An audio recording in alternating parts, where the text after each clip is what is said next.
They laughed when I showed up in worn running shoes and a faded t-shirt. Clipboard volunteers snickering behind their hands as I approached the registration table.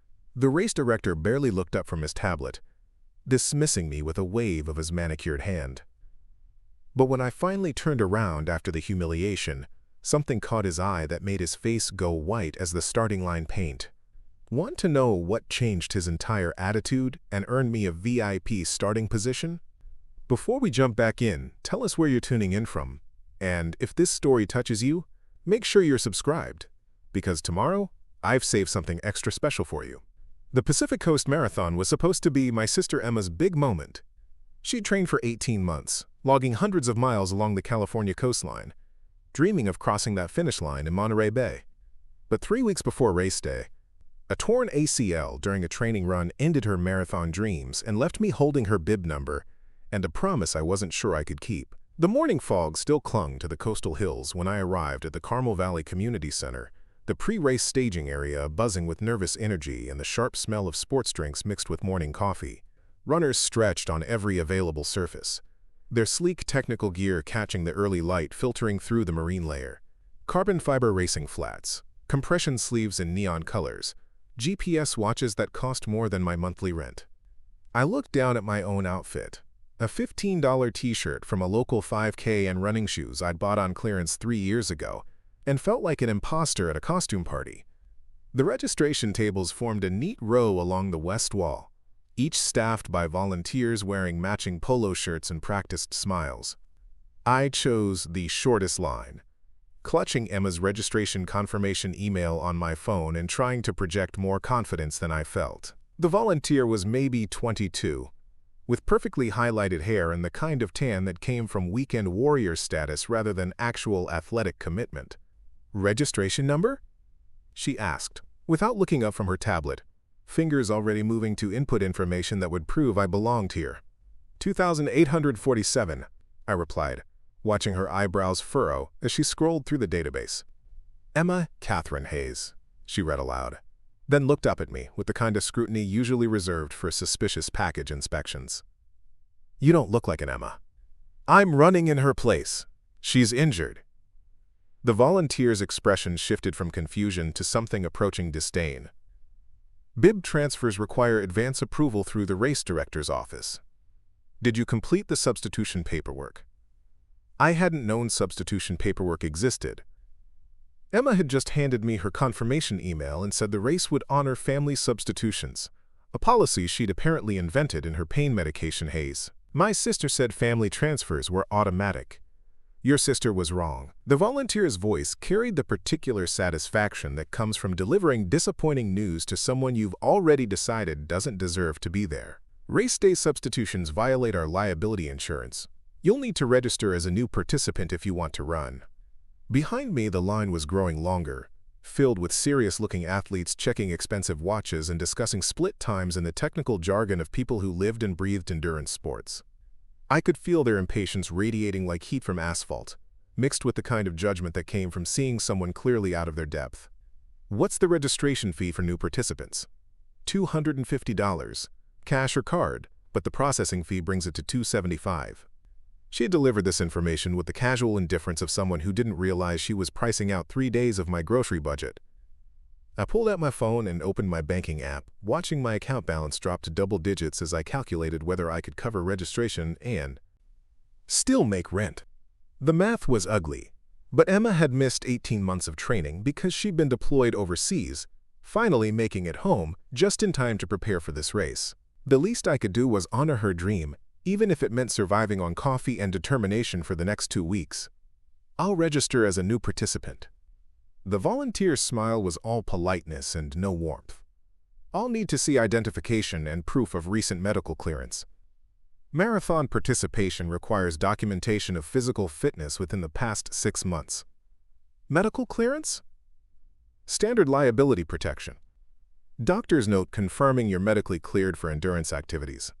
Surely you have one if you're planning to run 26.2 miles. I didn't have a doctor's note because I'd never needed one. My fitness came from practical necessity rather than medical oversight, earned through circumstances that didn't require documentation or official approval. but explaining that would mean revealing details about my background that I'd learned to keep private.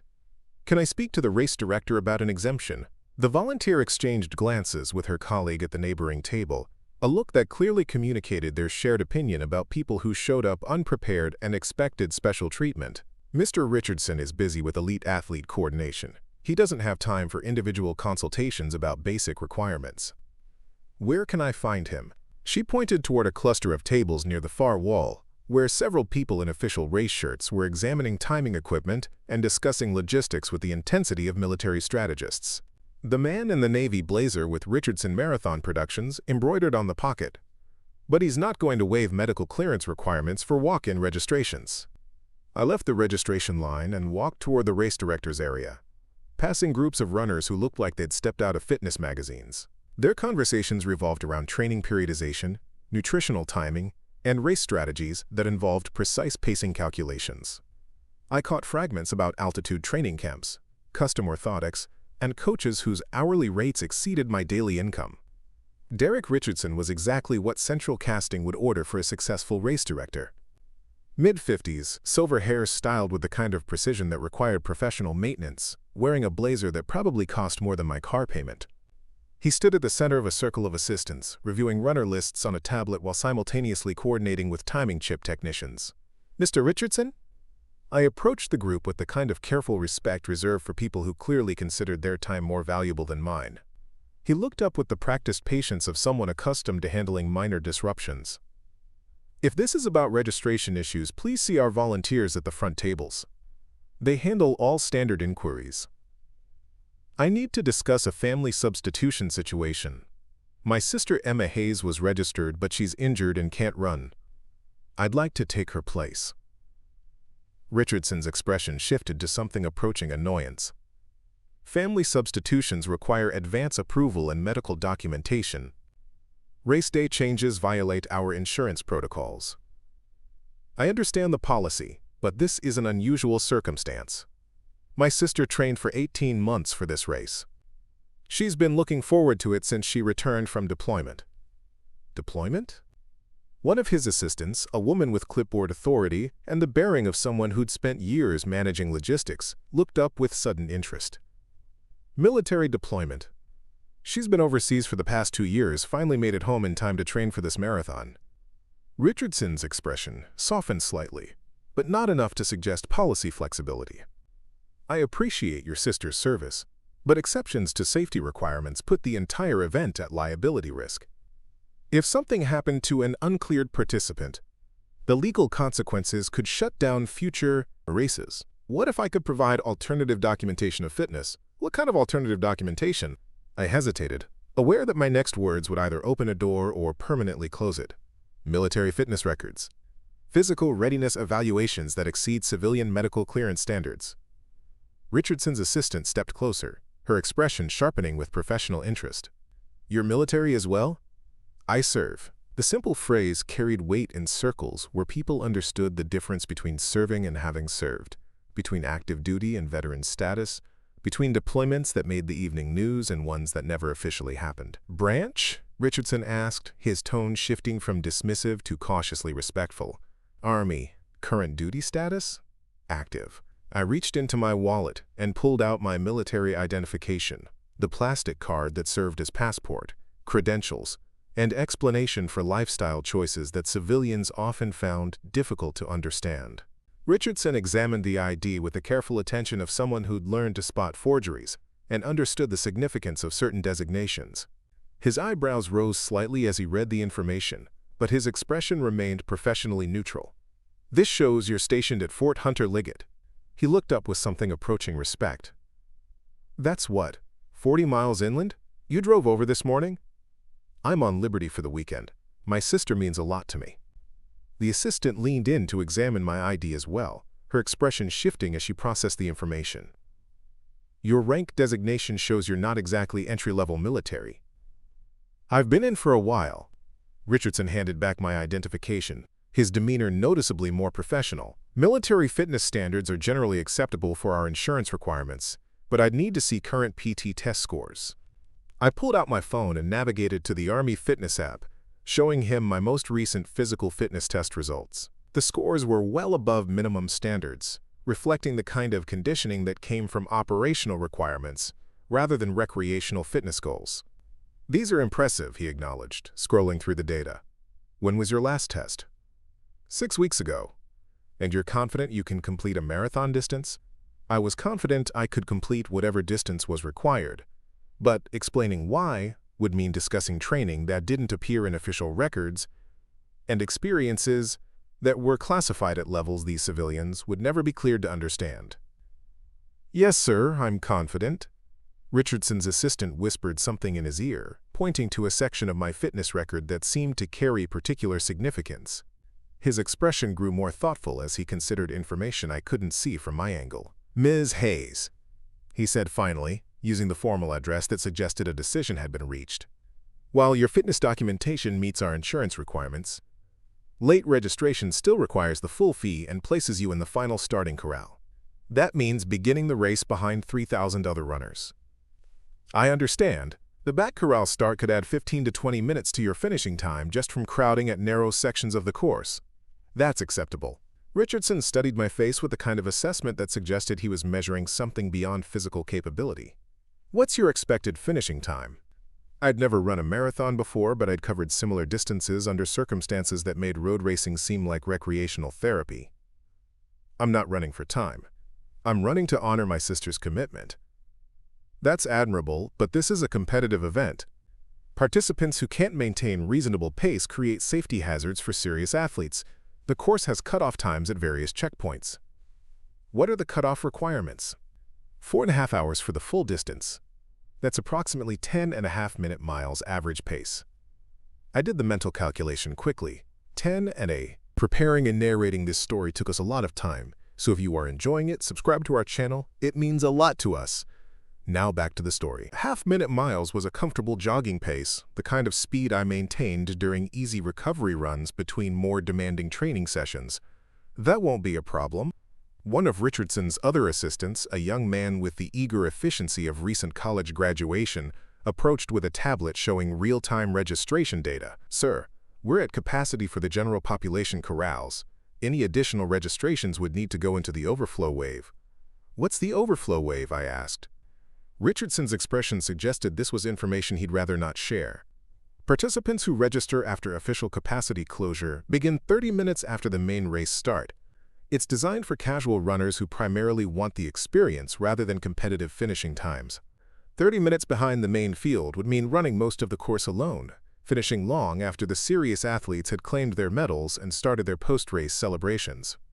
But Emma's dream had been about completion, not competition, about crossing a finish line that had seemed impossible during long months of military service overseas. "I'll take a spot in the overflow wave." The overflow registration fee is reduced to $150, but you'll be running essentially a separate event. Limited aid station support, no official pace groups, minimal course marshalling after the main field passes through. "I understand the conditions."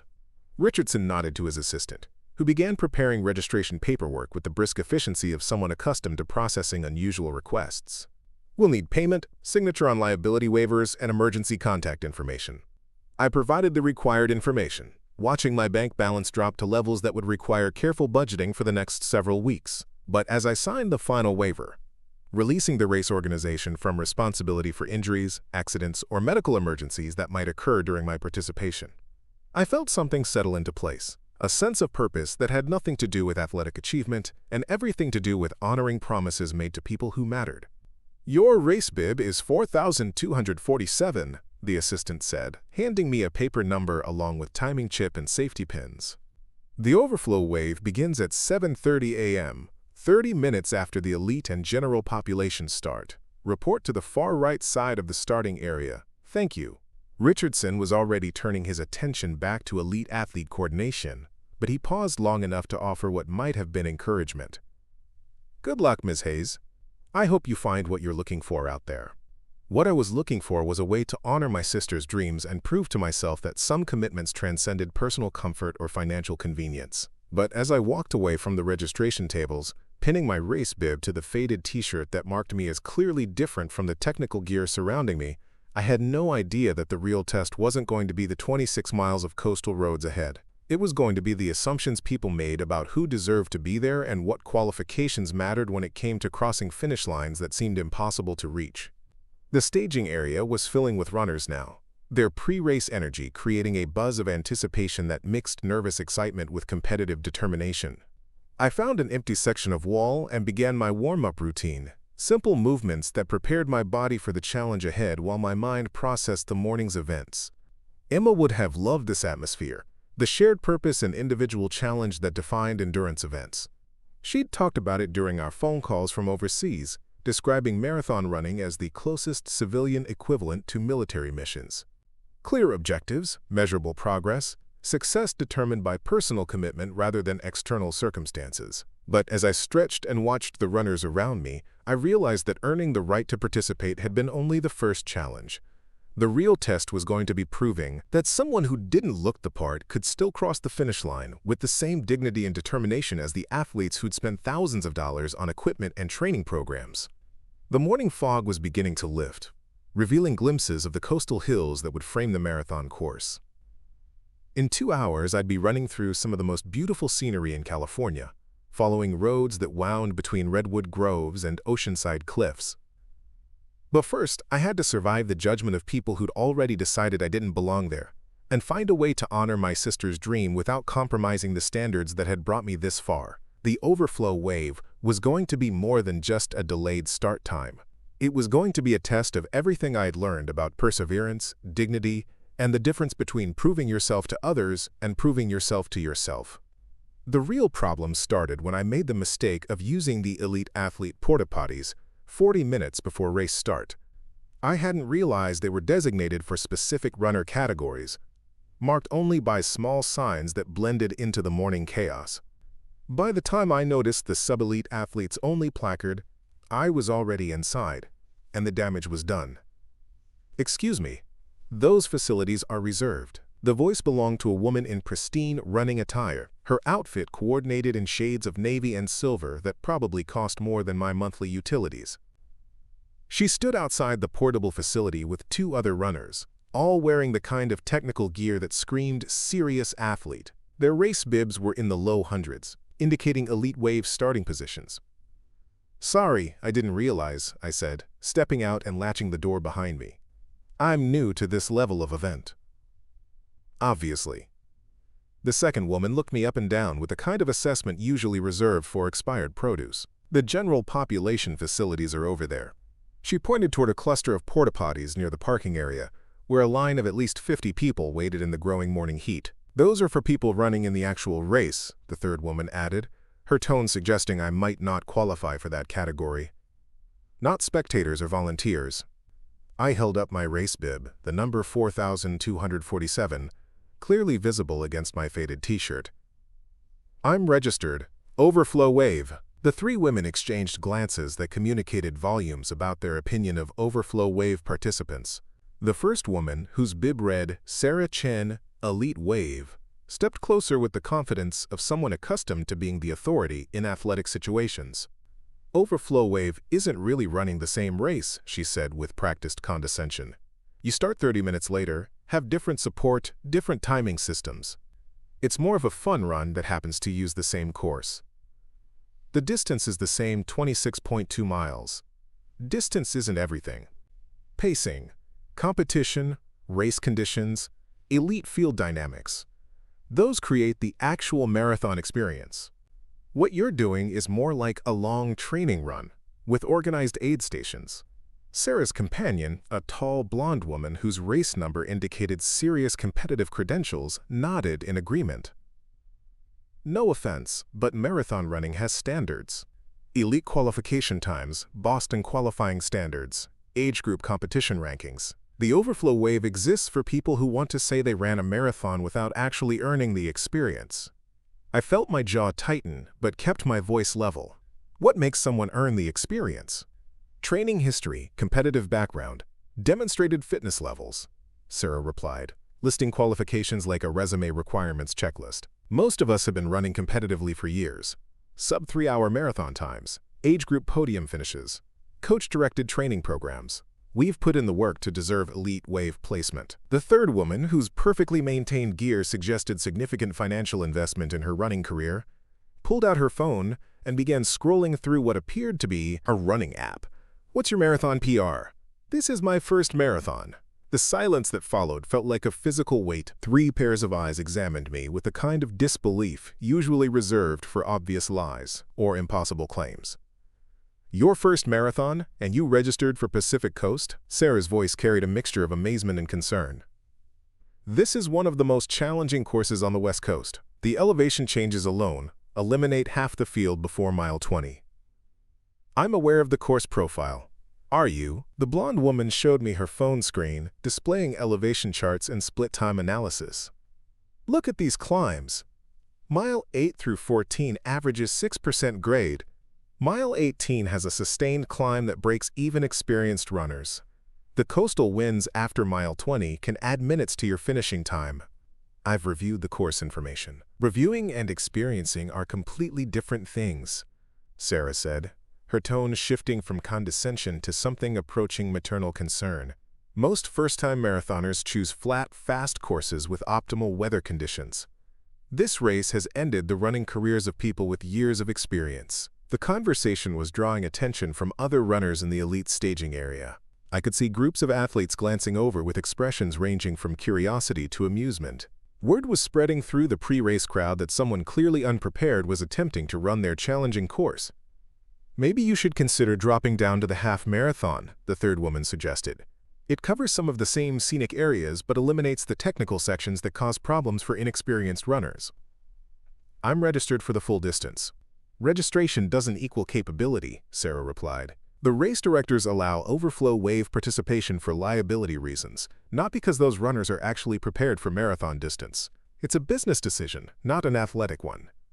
A new voice joined the conversation from behind me. "Problems here, ladies." I turned to see a man in his 50s wearing an official race shirt with "Course Marshal" embroidered below his name tag. His expression suggested he'd been monitoring the conversation and decided intervention was necessary.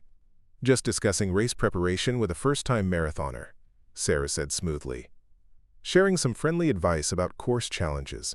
The marshal looked at my race bib, then at the elite wave numbers displayed by the 3 women surrounding me. "Ms. Hayes, you're registered for overflow wave start. That staging area is on the far side of the parking lot. Elite athletes have exclusive access to this section during pre-race preparation." I was just using the facilities. I didn't realize they were restricted. "All amenities in this area are reserved for sub-elite and elite wave participants. Overflow wave runners have designated resources near their starting position." His tone was professional but firm, carrying the authority of someone accustomed to managing crowd control and athlete logistics. "Where exactly are the overflow wave facilities?" The marshal pointed toward a distant section of the parking area, where I could see a small cluster of porta-potties and what appeared to be a single aid station table. The area looked sparse compared to the elaborate athlete village surrounding the elite staging area. "Everything you need is over there. Water, sports drinks, basic medical support if required. The overflow wave coordinator will brief participants on course logistics and safety protocols." As I walked toward the overflow staging area, I could hear the conversation resuming behind me. Fragments about training standards, qualification requirements, and the wisdom of allowing unprepared participants to attempt challenging courses. Their voices carried the satisfied tone of people who'd successfully excluded someone they considered unqualified from their exclusive circle. The overflow wave staging area was everything the marshal had implied and less. Approximately 50 runners milled around a space that seemed designed as an afterthought, equipped with minimal amenities and staffed by volunteers who looked like they'd rather be managing the elite athletes. The atmosphere was markedly different from the professional energy of the main staging area, more relaxed, less competitive, with participants who seemed focused on personal achievement rather than relative performance. I recognized the type immediately: weekend warriors, charity runners, bucket list participants who'd committed to marathon distance for reasons that had nothing to do with athletic ambition. Their gear ranged from high-end technical equipment to cotton t-shirts and cross-training shoes. Ages spanned from college students to grandparents. Fitness levels varied dramatically, but they shared a common determination to cover 26.2 miles regardless of time or finishing position. First marathon? The question came from a woman in her 40s wearing a shirt that read Team Children's Hospital, with dozens of names written in permanent marker across the back. Her race bib was decorated with photos of what appeared to be pediatric patients. Yes, you. Third one. I run a marathon every year to raise money for the children's cancer ward where I work. Not fast, not pretty, but I always finish. She extended her hand with a warm smile. Jennifer Walsh, ICU nurse, and slow but determined runner. Nice to meet you, Jennifer. The overflow wave gets treated like the special needs group sometimes, she said, lowering her voice conspiratorially. Less support, minimal recognition, starting behind everyone else. But we're out here for different reasons than the competitive crowd. Personal goals, charity commitments, proving something to ourselves rather than impressing other people. Around us, other overflow wave participants were preparing with the kind of practical efficiency that spoke to personal motivation rather than external validation. A man in his 60s methodically applied sunscreen while discussing his goal of completing a marathon in every state. A college student stretched beside a handmade sign dedicated to her deceased grandfather. A group of military wives wore matching shirts honoring deployed spouses. "What brings you out here?" Jennifer asked, pinning her race bib with the practiced efficiency of someone who'd done this before. "Running for my sister. She trained for this race but got injured 3 weeks ago." "That's beautiful. She must mean a lot to you to take on something this challenging with minimal preparation time." "She does." The overflow wave coordinator approached our group with a clipboard and the harried expression of someone managing logistics with insufficient resources. He was younger than I'd expected, probably early 30s, wearing a volunteer t-shirt that had seen better days. "Overflow wave participants gather around for the pre-race briefing," he called, his voice competing with the sound system announcements from the main staging area. "I need to review course logistics and safety protocols specific to our starting wave." The group clustered around him with varying degrees of attention. Some were clearly experienced marathoners who knew the drill. Others hung on every word with the intensity of people whose success depended on following instructions precisely. "You'll start 30 minutes after the main field," he began, reading from notes that appeared hastily prepared. "This means most course support will be focused on the competitive waves ahead of you. Aid stations will remain operational but with reduced staffing and limited supplies after the main field passes." A hand shot up from a man wearing a Boston Marathon shirt. "What's the protocol if aid stations run out of supplies before we reach them?" "Carry your own backup nutrition and hydration. We can't guarantee full service for delayed start participants." The coordinator's answer carried the bureaucratic efficiency of someone delivering information he'd rather not have to share. "What about medical support?" This from Jennifer, her professional background evident in the concern behind the question. "Medical personnel will remain on course, but response times may be longer for participants finishing significantly behind the main field. If you experience serious medical issues, call 911 directly rather than relying on race communication systems." I raised my hand. "What's considered significantly behind the main field?" The coordinator checked his clipboard. "If you're not at mile 20 by 11:30 a.m., you'll be running the final section with minimal official support. Course marshals will begin clearing intersections for normal traffic at that point." Mental calculation told me that reaching mile 20 by 11:30 required maintaining approximately 9-minute miles through some challenging terrain. Faster than the official cutoff pace, but well within my capabilities under normal circumstances. The question was whether these circumstances qualified as normal. "Any other questions?" the coordinator asked, clearly eager to conclude the briefing and return to more important duties. "What happens if weather conditions change?" The question came from an experienced-looking runner whose gear suggested serious training investment, despite overflow wave placement. Weather monitoring is primarily focused on elite and sub-elite waves. Overflow participants run at their own risk regarding changing conditions. The race continues unless we determine conditions are unsafe for competitive athletes. This information was delivered with the casual indifference of someone who'd never been responsible for safety in genuinely dangerous conditions. I'd run in weather that would shut down civilian events, through terrain that made marathon courses look like recreational trails, but always with proper support and communication protocols. The idea of sending unprepared participants into challenging conditions with minimal backup made me uncomfortable. "What's the communication protocol if someone needs assistance?" I asked. "Race emergency number is on your bib," Cell service is spotty along coastal sections, so don't depend on being able to call for help. Stay with other runners when possible, especially through remote sections after mile 15. The briefing concluded with the kind of casual dismissal that suggested overflow wave participants were expected to manage their own problems. As the group dispersed to final preparations, I found myself questioning not just the race organization's priorities, but my own decision to attempt something this ambitious under these conditions. Jennifer appeared beside me as I reviewed the course map one final time. Having second thoughts? Considering the logistics. It's not ideal, she admitted, but overflow wave runners learn to be self-sufficient. We carry extra supplies, run conservatively, help each other when needed. Different strategy than the competitive waves, but it gets us to the same finish line. Has anyone ever had serious problems? Last year, a woman collapsed from heat exhaustion around mile 18. Took 40 minutes for medical response because they were dealing with an elite athlete's injury at the same time. She was fine, but it could have been worse.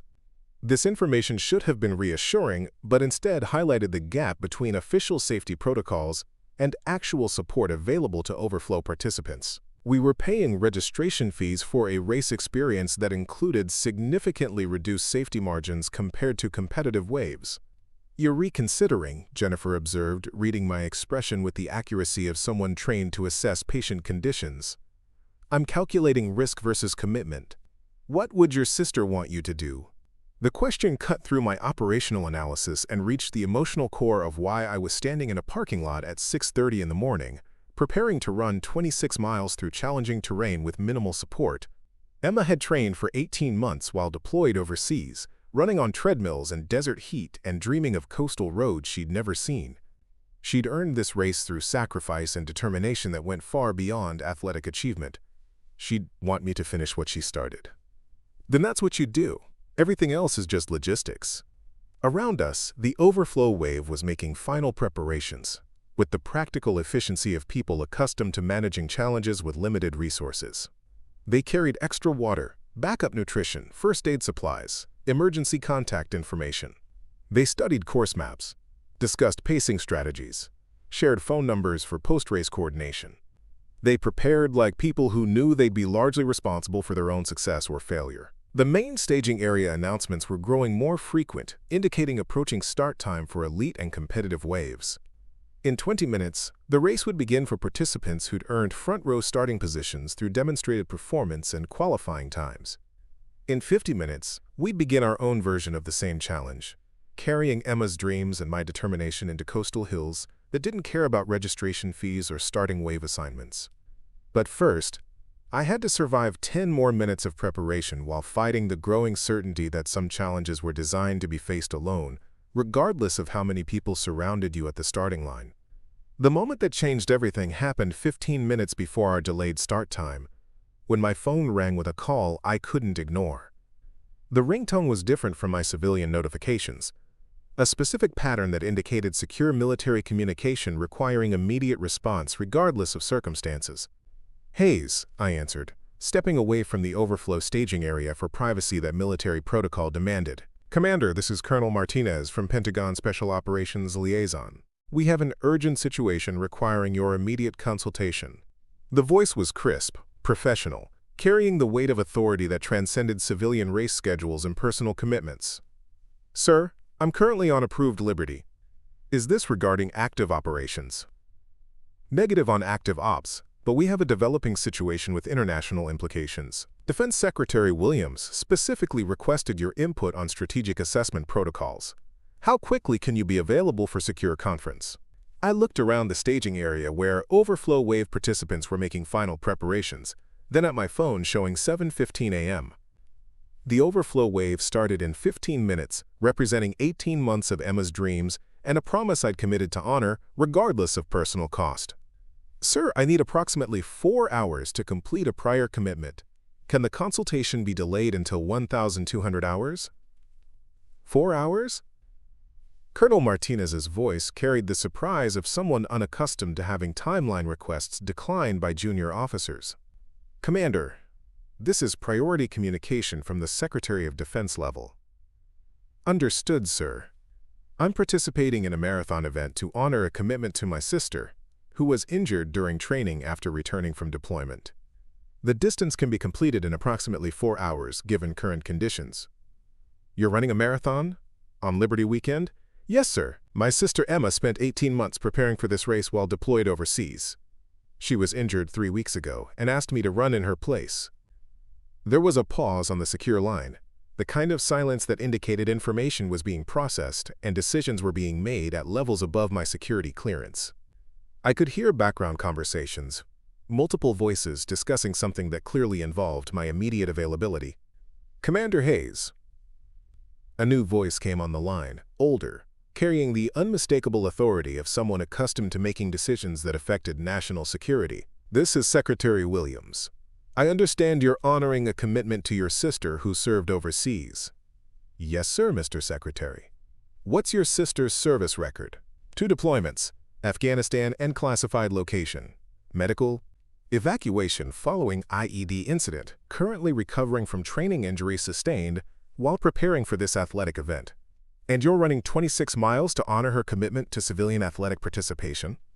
Yes, sir. She trained for 18 months while deployed, viewing this race as a symbolic transition back to civilian pursuits. I committed to completing her registration when injury prevented her participation. Another pause, longer this time, filled with muffled conversation that suggested multiple high-ranking officials were discussing my unusual situation. Around me, overflow wave participants were beginning to line up for our delayed start, unaware that their fellow runner was discussing matters of national security with the Secretary of Defense. Commander, what's your current location? Carmel Valley, California, Pacific Coast Marathon staging area. Is this event receiving media coverage? Local sports media, some national running publications. Standard marathon event coverage focusing on elite athlete performance. Are you competing under your military rank or civilian registration? Civilian registration under my sister's name, sir.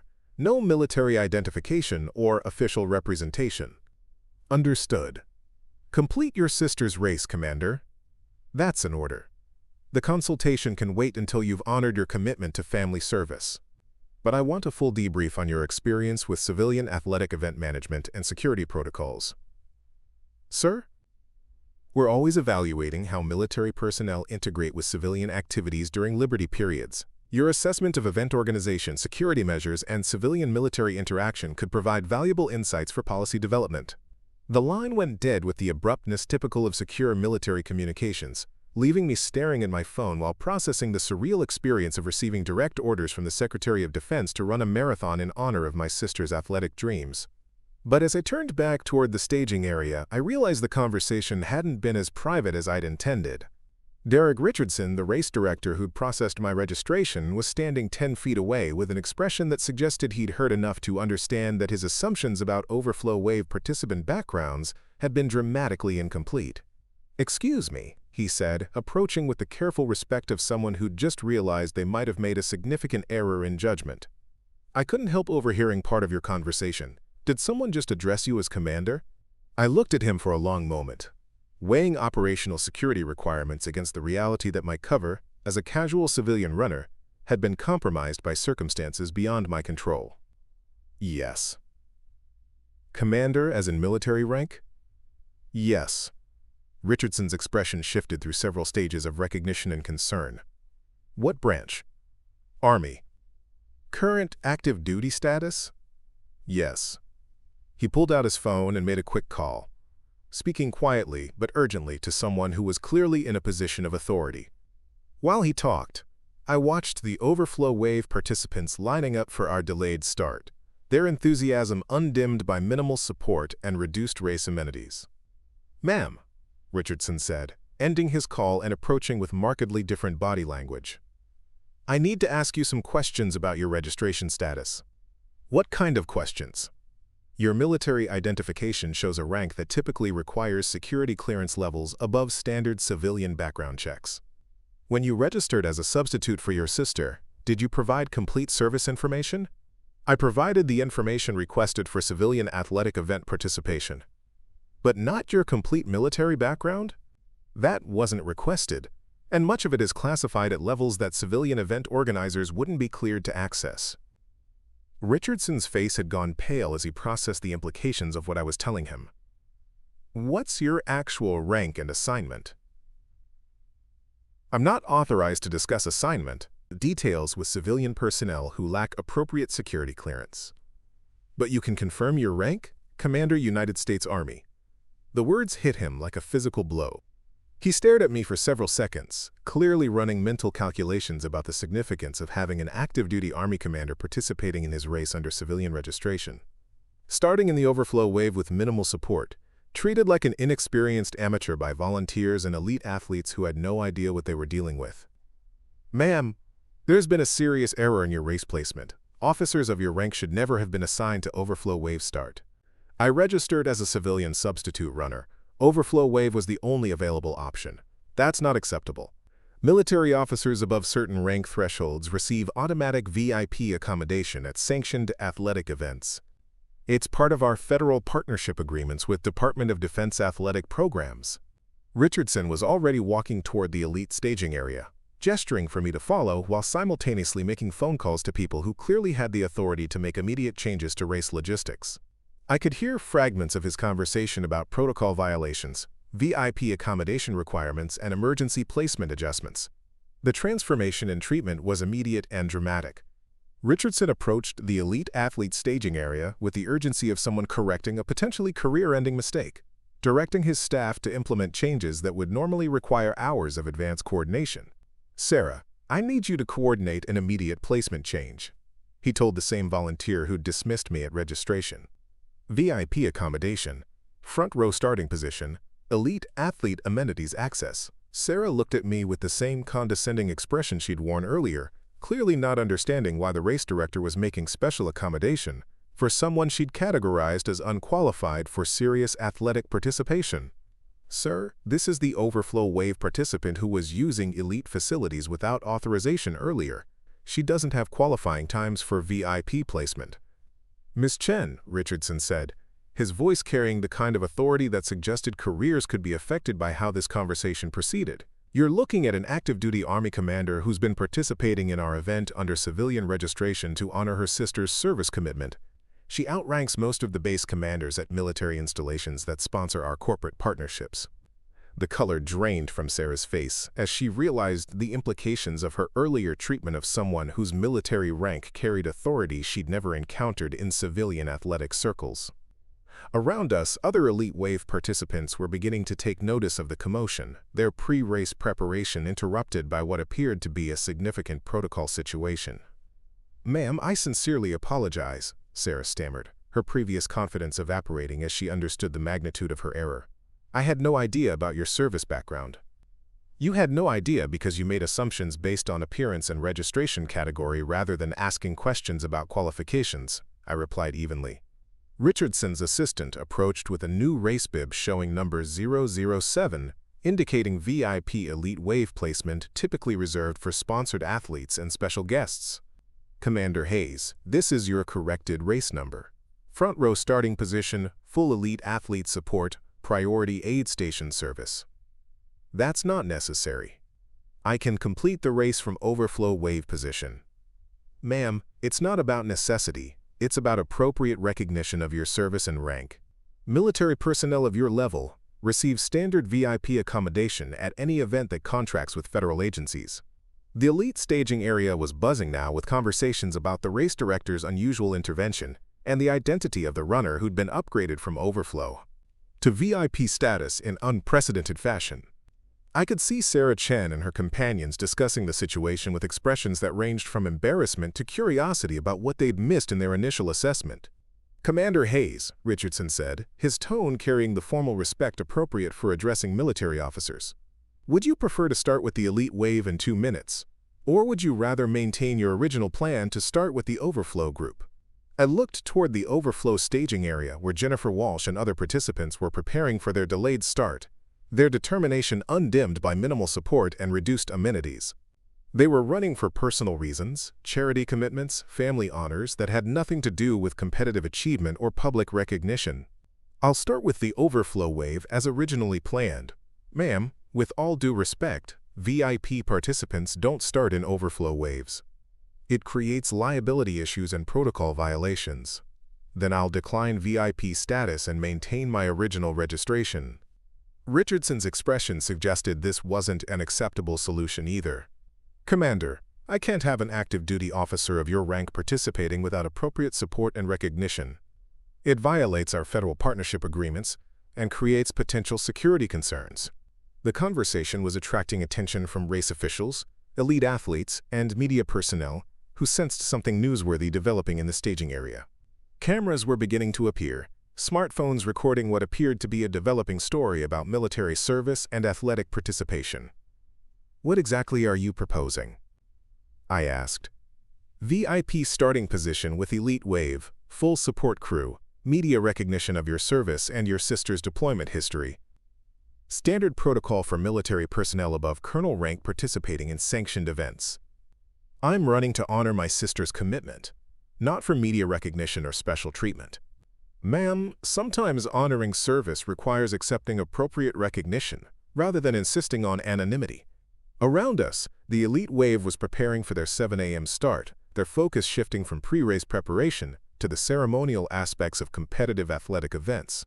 The starting line energy was building, supported by official race photographers, media coverage, and spectator attention that transformed individual athletic challenges into public performances. Commander Hayes, a new voice approached from behind us. I turned to see a man in military dress uniform, clearly senior officer rank, approaching with the bearing of someone accustomed to high-level military protocol. Colonel Peterson, Marine Corps liaison to West Coast athletic events. He introduced himself with a crisp salute that I returned automatically. I received notification that we have an active-duty Army commander participating in today's event. Yes, sir. What's your current race status? Originally registered for overflow wave start to honor my sister's training commitment. Race director is proposing VIP elite wave placement. Colonel Peterson looked at Richardson with the kind of expression that suggested military protocol wasn't subject to civilian administrative preferences. Mr. Richardson, Army commanders receive automatic VIP accommodation at any athletic event that maintains federal contracts or sponsorship agreements. This isn't discretionary. Sir, the commander requested to maintain her original overflow wave placement. Her preference is noted, but protocol requirements override individual requests in matters involving active-duty personnel above certain rank thresholds. Peterson turned back to me with professional respect.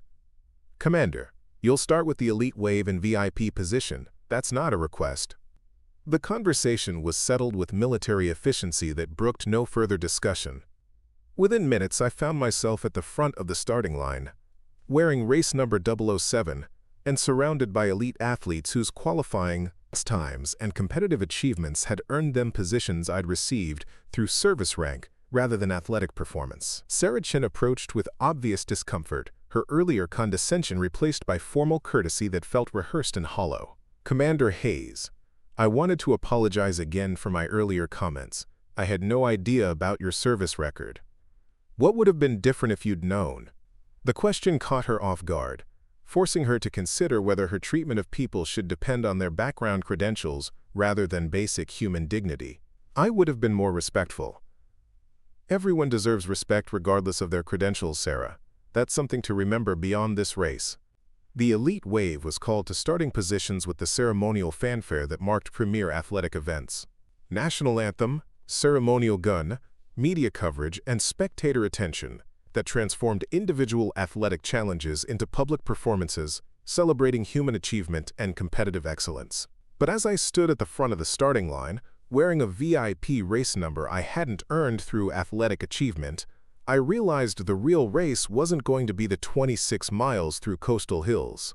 It was going to be proving that honor and commitment couldn't be measured by starting position or public recognition, and that sometimes the most important victories happened when nobody was watching or keeping score. The starting gun fired with a sharp crack that echoed across the staging area, and 3,000 runners began moving forward in a wave of coordinated energy and individual determination.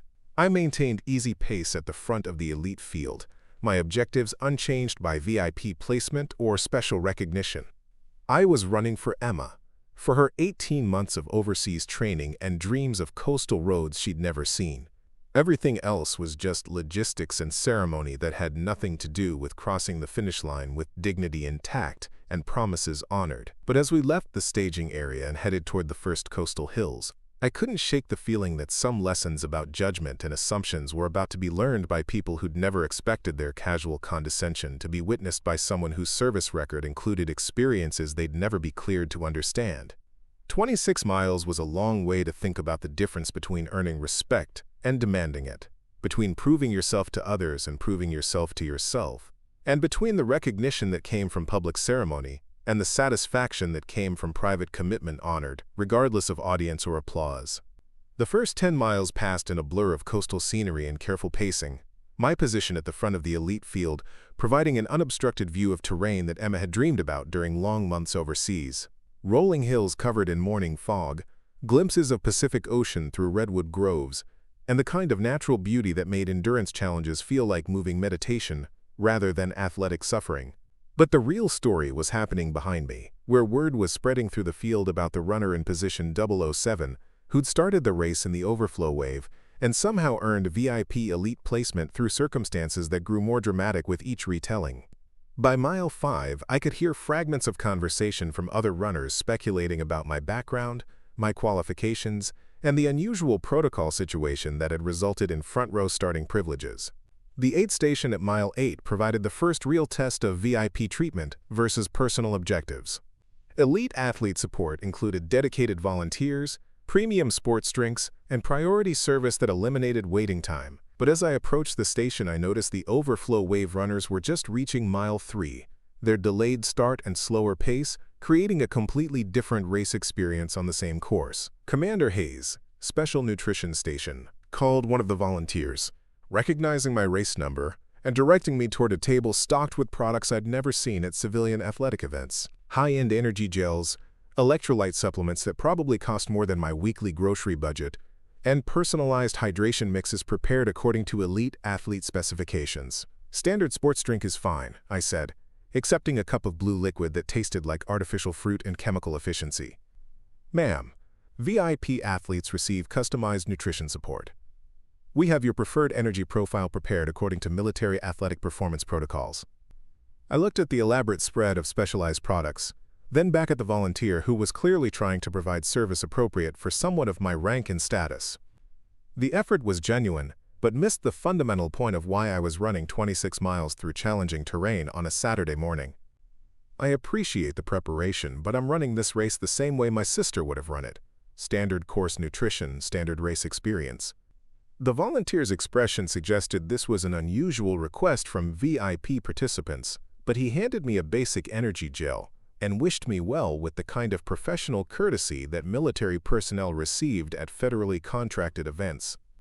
As I continued through the coastal hills, the elevation changes began testing everyone's preparation and pacing strategy. The course profile hadn't lied about sustained climbs and challenging terrain that separated recreational runners from serious athletes. But after years of training in conditions that made this race look like recreational exercise, the physical demands felt manageable compared to the emotional weight of carrying Emma's dreams through landscape she'd visualized during deployments, in places where running meant survival rather than sport. Mile 12 brought the first real surprise of the race as I crested a hill and saw Jennifer Walsh from the overflow wave ahead of me, maintaining steady pace despite starting 30 minutes later. Her Team Children's Hospital shirt was soaked with sweat, her breathing was controlled, and her form suggested someone who understood endurance better than her humble pre-race presentation had indicated. "Jennifer," I called, catching up to her position. She looked over with a smile that mixed surprise with recognition. "Commander Hayes, what are you doing back here?" I thought VIP Elite Wave was long gone by now. Turns out Elite Wave pacing and personal objectives don't always align. "How are you feeling?" "Strong. This course is challenging, but I've been running marathons for 8 years. The overflow wave thing is just administrative convenience, not athletic limitation." We ran together for the next several miles, our conversation covering topics that ranged from military deployment experiences to pediatric nursing challenges, to the peculiar psychology of voluntary suffering that defined endurance athletics. Jennifer's background included Army Reserve service, deployment to medical facilities overseas, and a perspective on service and sacrifice that made her charity running meaningful beyond simple fundraising. "Your sister Emma served overseas too?" she asked as we navigated a particularly steep section around mile 15. "2 deployments, Afghanistan and classified location. She used marathon training as mental preparation for reintegration back to civilian life." "That makes sense. Long-distance running and military deployment share some psychological elements. Extended periods of discomfort, focus on objectives beyond immediate circumstances, mental discipline required when physical conditions become challenging." The comparison hadn't occurred to me before, but made perfect sense as we climbed through terrain that tested both physical preparation and mental commitment. Emma had described her training runs as meditation in motion, time to process experiences that didn't fit neatly into civilian conversations about workplace stress or relationship difficulties. Mile 18 brought the coastal winds the race organizers had warned about, steady gusts that turned running into an exercise in aerodynamic efficiency and mental fortitude. The elite field had spread out considerably by this point, with serious competitive athletes maintaining pace that separated them from recreational participants, regardless of starting wave assignments. But something interesting was happening in the middle sections of the field, where overflow wave runners who'd started 30 minutes late were catching and passing elite wave participants who'd gone out too fast or hadn't prepared adequately for the course's technical demands. The official race categories were becoming meaningless as individual fitness, preparation, and mental toughness determined actual performance. Sarah Chen passed us going the opposite direction around mile 20, her elite wave start having resulted in a premature burnout that forced her to walk significant sections of the course.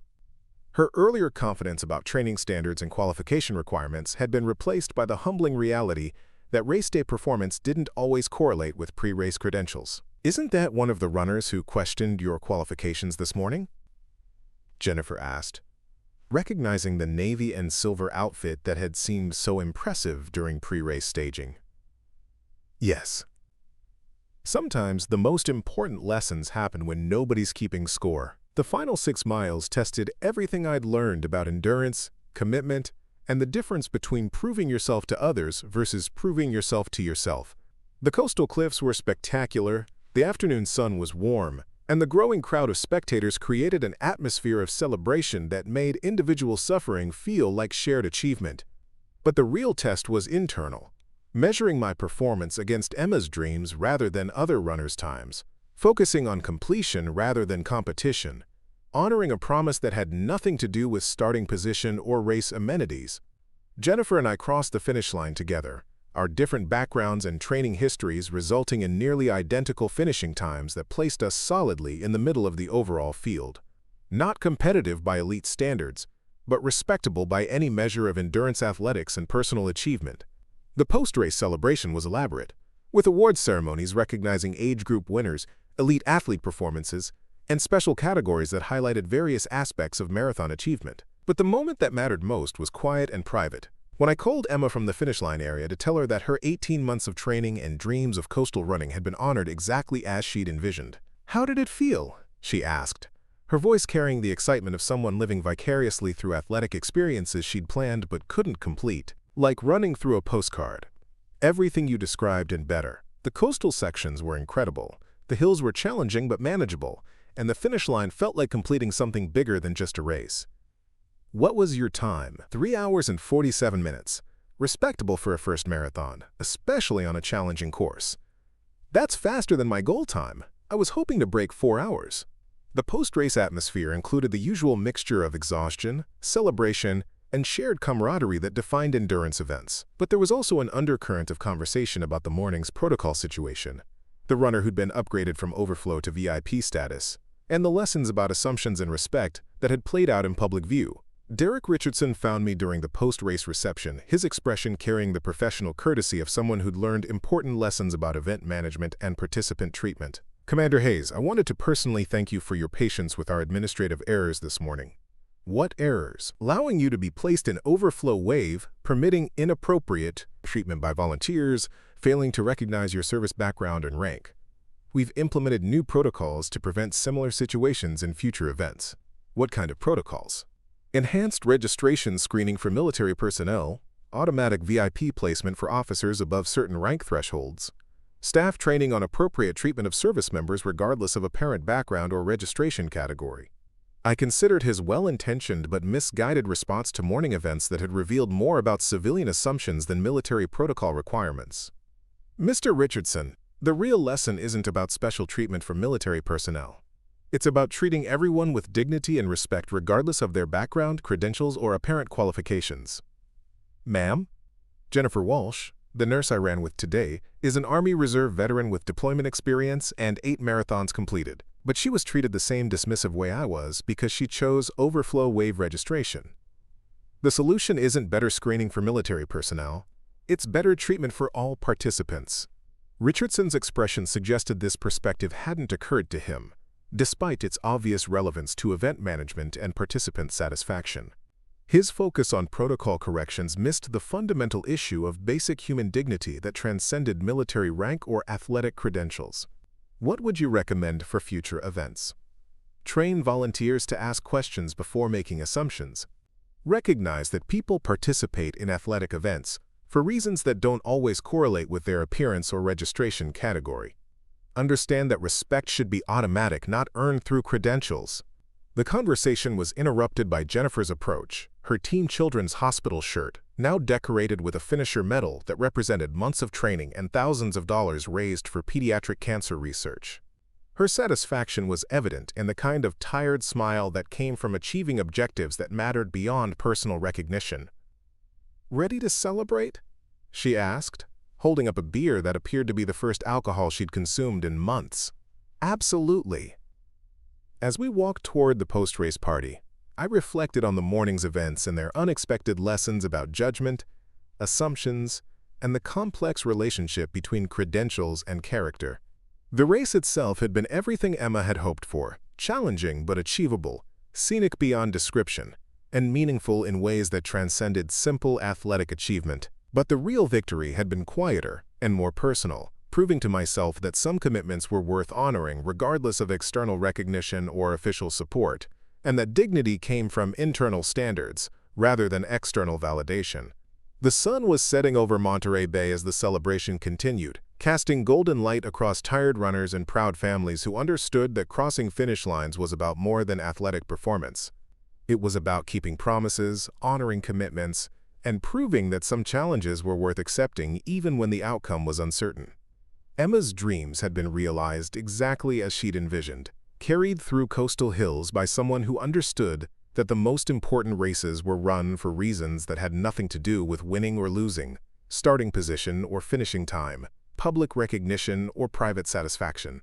Sometimes the greatest victories happened when nobody was keeping score, and the most meaningful achievements occurred when external validation mattered less than internal commitment to promises made to people who deserve to have their dreams honored, regardless of circumstances.